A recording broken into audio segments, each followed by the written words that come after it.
पिछले चुनाव में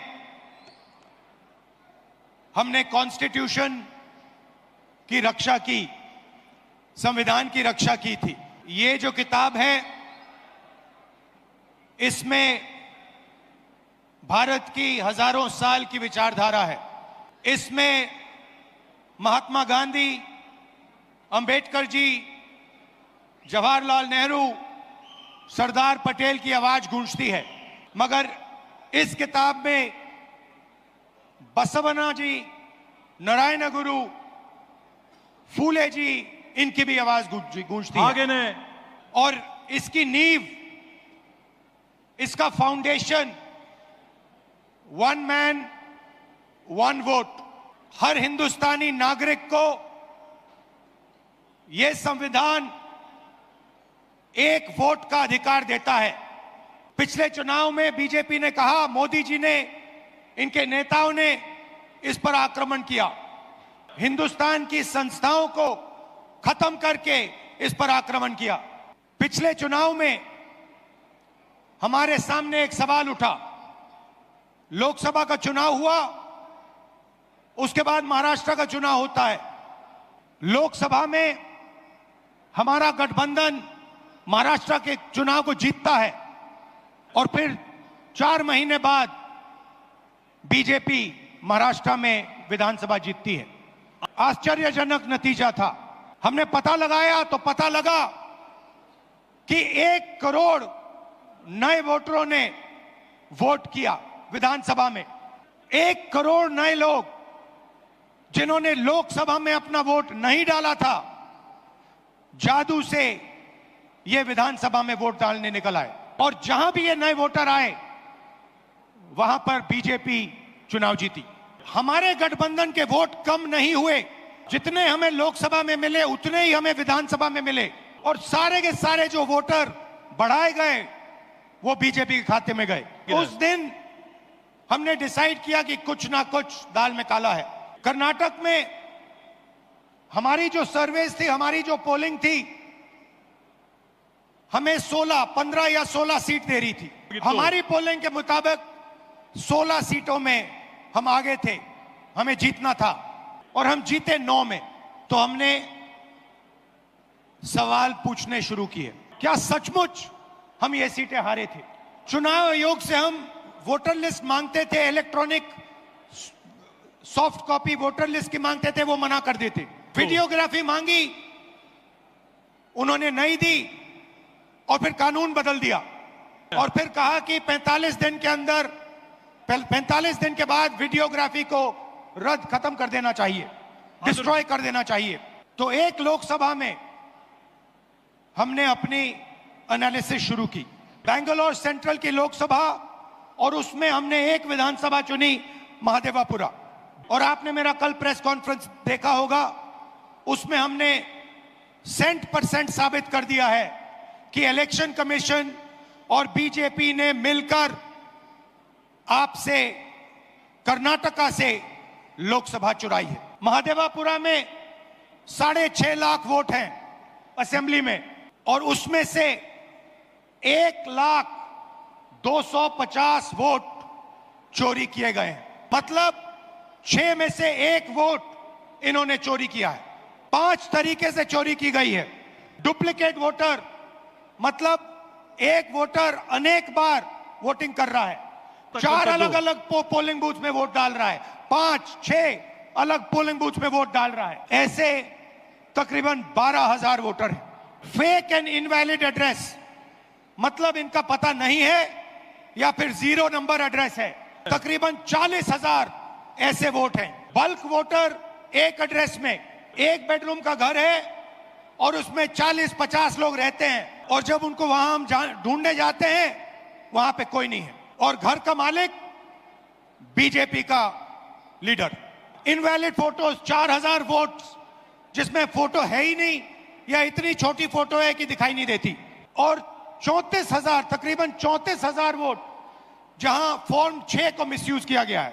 फॉर्म 6 फर्स्ट टाइम वोटर्स के लिए होती है। 34,000 ऐसे लोग हैं जिनकी आयु किसी की 90 साल, किसी की 80, 81, 82, इस प्रकार से 1 लाख वोट इलेक्शन कमीशन और बीजेपी ने चोरी किया है। डुप्लीकेट वोटर्स में एक व्यक्ति कर्नाटक में वोट देता है, उसके बाद उत्तर प्रदेश में वोट देता है।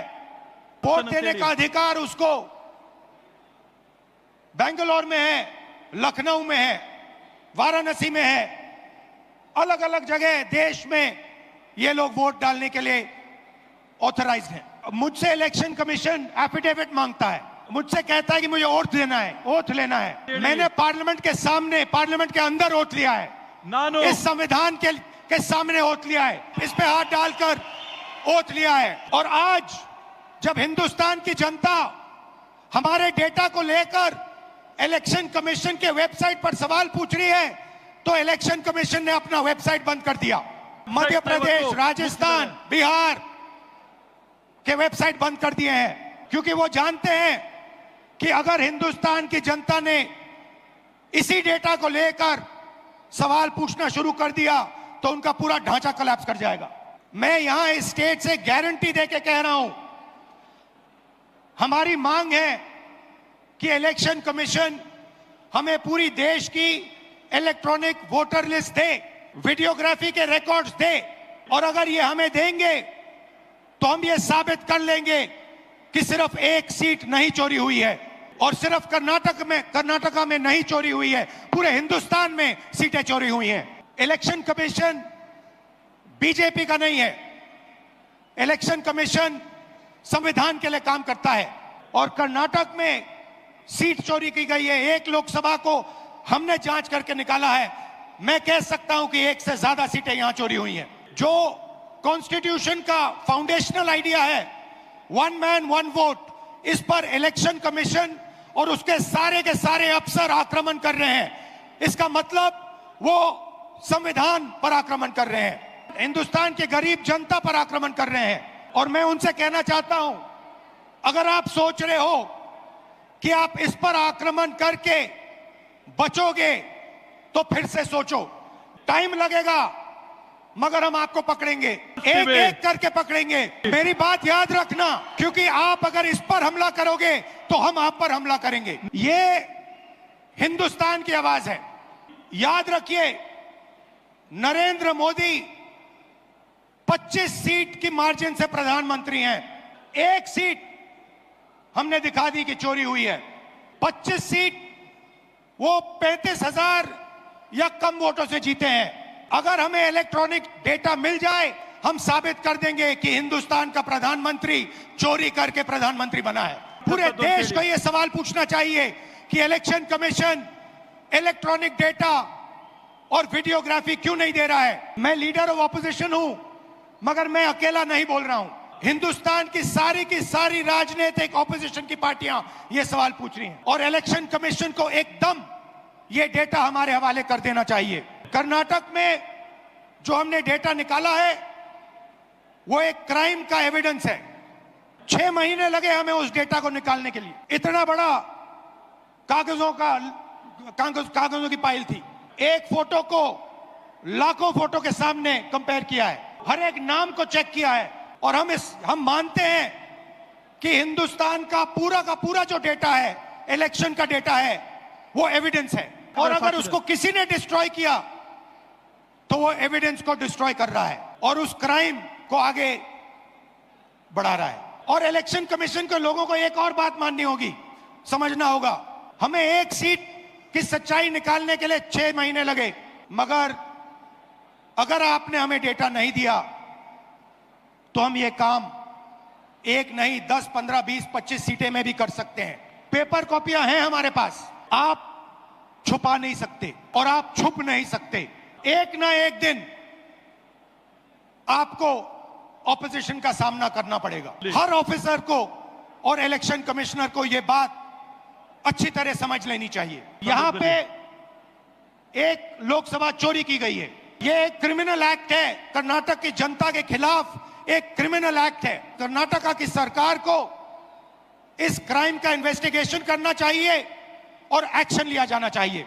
ये जो इलेक्शन कमीशन के ऑफिसर्स हैं जिन्होंने 1000, 10,000, 15,000 लोगों को, फेक लोगों को वोटर लिस्ट में डाला है, इनसे सवाल पूछना चाहिए और महादेवापुरा की सच्चाई निकालनी चाहिए। मैं आप सबका दिल से धन्यवाद करता हूं कि आप कांग्रेस पार्टी के कार्यकर्ता, जिनके खून में इस संविधान का डीएनए, आपको याद होगा कि कर्नाटका की सरकार चोरी की गई थी, पैसा देकर चोरी की गई थी, और मैं आपसे अब कह रहा हूं 100% सबूत के साथ कि लोकसभा में भी आपसे चोरी की गई है। बीजेपी की विचारधारा इस संविधान के खिलाफ है और ये हिंदुस्तान के गरीब लोगों का, किसानों का, मजदूरों का, छोटे व्यापारियों का हथियार है और हर कांग्रेस पार्टी का कार्यकर्ता और नेता इसकी रक्षा करेगा। और इलेक्शन कमीशन को एकदम हिंदुस्तान की सारी इलेक्ट्रॉनिक वोटर लिस्ट पिछले 10 साल की हमें दे देनी चाहिए और वीडियोग्राफी भी दे देनी चाहिए। और अगर ये नहीं देंगे तो वो एक क्राइम को छुपा रहे हैं और बीजेपी को इलेक्शन चोरी करने की मदद कर रहे हैं। जय संविधान, जय हिंद।